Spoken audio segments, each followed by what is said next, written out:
এক বছর পর মঞ্চে ফিরেছেন কিংবদন্তি সঙ্গীত শিল্পী সাবিনা ইয়াসমিন। তবে গান গাইতে গাইতে মঞ্চেই লুটিয়ে পড়েন এই শিল্পী। শুক্রবার ৩১ জানুয়ারি রাজধানীর একটি ৫ তারকা হোটেলে আমাদের সাবিনা ইয়াসমিন আমি আছি থাকব অনুষ্ঠানে গান পরিবেশনের সময় অসুস্থ হয়ে পড়েন তিনি। জানা যায় সাবিনা ইয়াসমিন হাসপাতালে চিকিৎসাধীন আছেন, তবে শঙ্কামুক্ত। তাকে রাজধানীর একটি বেসরকারি হাসপাতালের ইমার্জেন্সিতে নেওয়া হয়, তবে এখন ভালো আছেন। দু একদিন চিকিৎসকদের তত্ত্বাবধানে থেকে তিনি বাসায় ফিরবেন। এক ফেসবুক স্ট্যাটাসে বিষয়টি জানিয়েছেন দেশের জনপ্রিয় গীতিকার রবিউল ইসলাম জীবন। তিনি লিখেছেন, গান গাইতে গাইতে মঞ্চে পড়ে গেলেন সাবিনা ইয়াসমিন, নেওয়া হলো হাসপাতালে। এদিকে সাবিনা ইয়াসমিনের অসুস্থতার বিষয়টি নিশ্চিত করেছেন সঙ্গীত শিল্পী দিঠি আনোয়ার। তিনি জানান, সাবিনা ইয়াসমিন হাসপাতালে চিকিৎসাধীন আছেন, তবে শঙ্কামুক্ত। অনেকদিন পর আন্টি মঞ্চে গান গাইতে উঠেছিলেন, কিন্তু হঠাৎ অসুস্থ হয়ে পড়লে তাকে ইউনাইটেড হাসপাতালের ইমার্জেন্সিতে নেওয়া হয়। আন্টি এখন ভালো আছেন। দুই একদিন চিকিৎসকের তত্ত্বাবধানে থেকে তিনি বাসায় ফিরবেন। অন্যদিকে সাবিনা ইয়াসমিনের অসুস্থতার বিষয়ে তার মেয়ে ইয়াসমিন ফাইরুজ বাঁধন গণমাধ্যমকে বলেন, মায়ের সঙ্গে কথা হয়েছে, এখন ভালো আছেন মা, চিকিৎসা শেষে বাসায় নেওয়া হবে। সবশেষ ২০২৩ সালের শেষ দিকে অস্ট্রেলিয়ার সিডনি, মেলবোর্ন ও ব্রিসবেনে একাধিক স্টেজ শো করেন সাবিনা ইয়াসমিন। এরপর আর তাকে মঞ্চে গান পরিবেশনায় পাওয়া যায়নি। এ সময় চিকিৎসাতেও ছিলেন সাবিনা।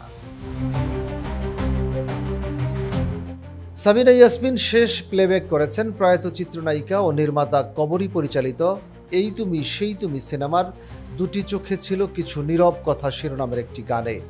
২০২০ সালের সেপ্টেম্বরে গানটিতে কণ্ঠ দেন তিনি। এছাড়া কবরীর এই তুমি সেই তুমি সিনেমার ৪টি গানে সুরও দেন সাবিনা ইয়াসমিন। এর মাধ্যমে কেরিয়ারে প্রথমবার তিনি সুরকার হিসেবে আত্মপ্রকাশ করেন। জেনে রাখা ভালো, মাত্র ৭ বছর বয়সে স্টেজে গান শুরু করেন সাবিনা ইয়াসমিন।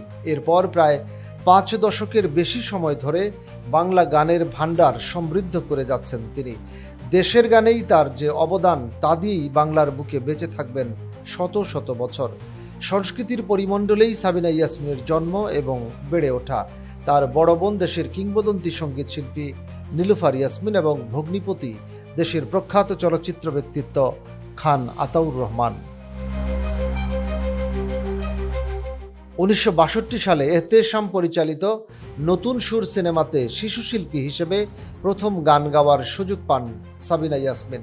আর ১৯৬৭ সালে প্রথম প্লেব্যাক করেন আমজাদ হোসেন ও নুরুল হক বাচ্চু পরিচালিত আগুন নিয়ে খেলা চলচ্চিত্রে। এরপর অসংখ্য সিনেমায় প্লেব্যাক করেছেন সাবিনা ইয়াসমিন। ১৯৭১ সালে নঈম গহরের লেখা ও আজাদ রহমানের সুরে সাবিনা ইয়াসমিনের জন্ম আমার ধন্য হলো মাগো গানটি গেয়েছিলেন। এই গানটি মুক্তিযোদ্ধাদের অসীম প্রেরণা জুগিয়েছিল। সাবিনা ইয়াসমিনের গাওয়া গানের সংখ্যা প্রায় ১০,০০০। তার জনপ্রিয় গানের তালিকায় রয়েছে এক নদী রক্ত পেরিয়ে, একবার যেতে দে না, সবকটা জানালা খুলে দাও না, কত সাধনা এমন ভাগ্য মেলে, ও মাঝি নাও ছাইড়া দে, সুন্দর সুবর্ণ, এই মন তোমাকে দিলাম, মনেরই রঙে রাঙাবো, তুই বড় ভাগ্যবতী, ও আমার রসিয়া বন্ধুরে, এই পৃথিবীর পরে, সেই রেললাইনের ধারে, আমার হৃদয়ের আয়না, তুমি যে আমার কবিতা, আমি রজনীগন্ধা ফুলের মতো, বাবা চলে গেল, একই সোনার আলোয় ইত্যাদি। সাবিনা ইয়াসমিন ১৯৭৫ সালে সুজন সখী সিনেমাতে গান গাওয়ার জন্য প্রথম জাতীয় চলচ্চিত্র পুরস্কার পান। দীর্ঘ কেরিয়ারে সর্বমোট ১৪ বার জাতীয় চলচ্চিত্র পুরস্কারে শ্রেষ্ঠ কণ্ঠশিল্পীর পুরস্কার অর্জন করেন তিনি, যা জাতীয় চলচ্চিত্র পুরস্কারের ইতিহাসে অনন্য এক রেকর্ড। এছাড়া কাজের স্বীকৃতি স্বরূপ বরেণ্য এই সঙ্গীত শিল্পী ২১ পদক, স্বাধীনতা পুরস্কার, ১৯৬৫ সালে গানের জন্য ভারত থেকে ডক্টরেট, উত্তম কুমার পুরস্কার, ৬ বার বাদশাহ পুরস্কার সহ অসংখ্য সম্মাননা পেয়েছেন। মনিরুজ্জামান তুহিনের পাণ্ডুলিপি এবং সংগৃহীত তথ্যচিত্রে রশিদ কামাল, বাংলাবাজার পত্রিকা ডিজিটাল।